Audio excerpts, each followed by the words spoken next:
As for my last 2 Nightmare Before Christmas tutorials, I will be priming my face. Once I've got that all over, I'm applying a couple layers of white water activated paint and blending that out with a sponge.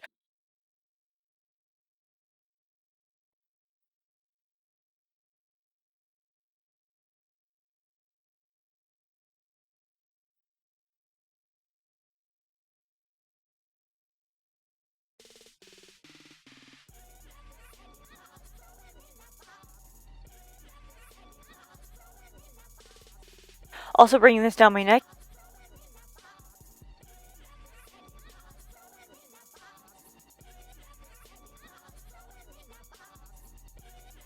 And for my eyes and general face area, I'm doing my brows black. No tutorial needed for this one, I don't think. And putting a white base down for the eye look. To start off with the eyes, I'm using a UV reactive eyeshadow. This is by Moonglow Cosmetics. I know these used to be available from Doll's Kill, but they've been discontinued since then. I will link where I got them below, but I know you could have got them from there. So if you had gotten them from there, definitely use those. Otherwise, Amazon. But I'll be using the green to start all over my crease and under my lash line with a big fluffy brush.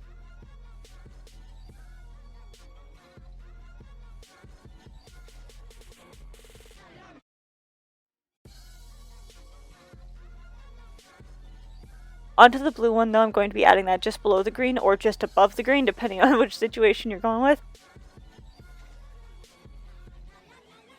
All of these looks between Lock, Shock, and Now, this is definitely the most amount of time it's taken me between blending and painting. I went very back and forth with the eye look.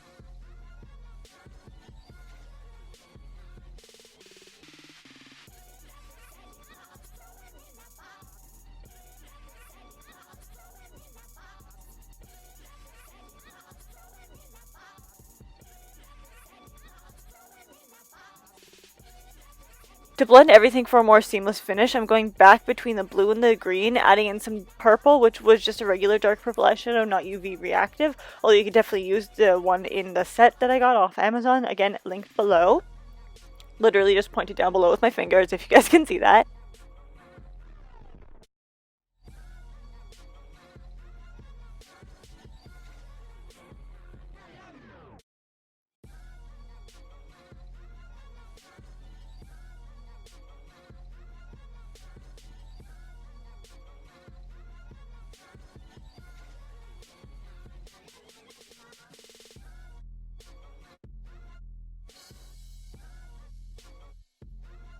Adding a black base down for maximum opacity, and then finally a black over the lid, with a liner on the bottom waterline being red. Yes, at first I started with the black on the bottom waterline, but that was more so for the base since it bleeds down anyways for me because my eyes were constantly in water.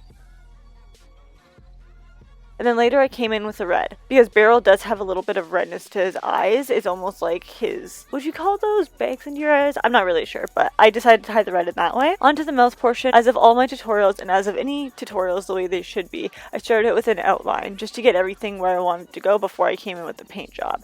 Painted over it with black body paint.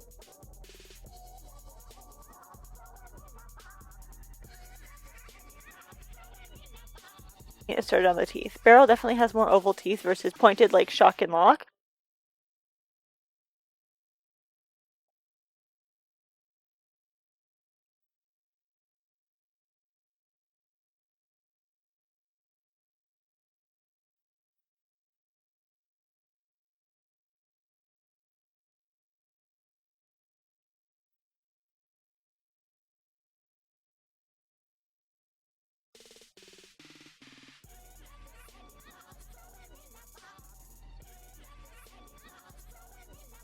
I'm using that same black to hollow out the inner portion of my mouth. You can definitely add a black shadow over top of this to create even more depth and kind of make the effect of the fake mouth look a little bit more real, considering you're doing a costume, but still.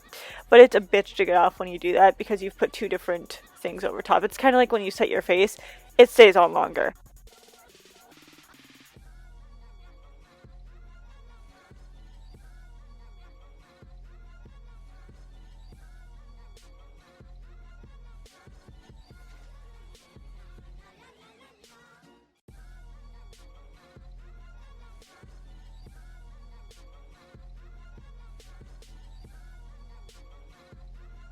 I'm I'm adding a bone white water activated paint over each tooth because Barrell is a professional trick-or-treater, and I can almost guarantee he hasn't had pearly whites for some while now.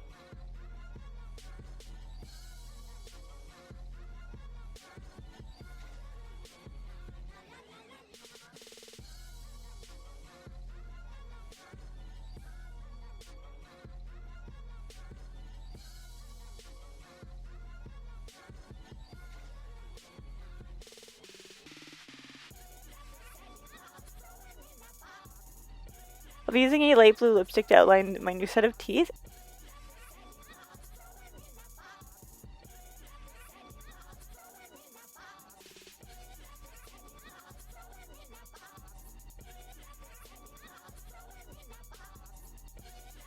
And adding a UV reactive paint over that.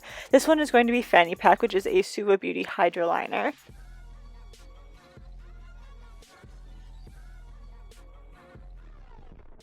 Which I am also putting on my teeth following up that trick-or-treat comment. I can only assume he's got some cavities to him as he's always carrying around that damn lollipop.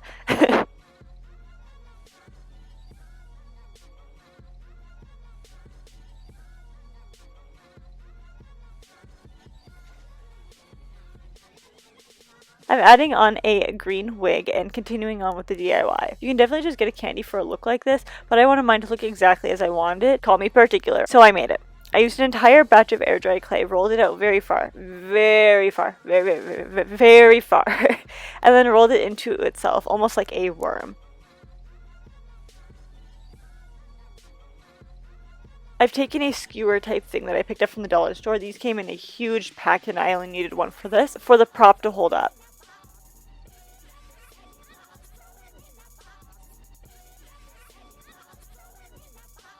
I painted it a few layers of white over top of it to get it past the green it originally was. Obviously, if you were to get white air dry clay or oven baked clay, you wouldn't need to do this, but I definitely didn't want it to stay green. Then I painted it a custom color of orange to match best with the color it is in the movie.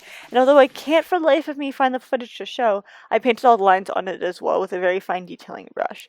But again, buying the actual candy is an option, or looking up a reference photo of this is another option. That's what I did, and I made it a shade as similar as I could. But that is it for today's video, and I do hope you guys enjoy. This one was a long one. Happy Halloween, guys. Ooh.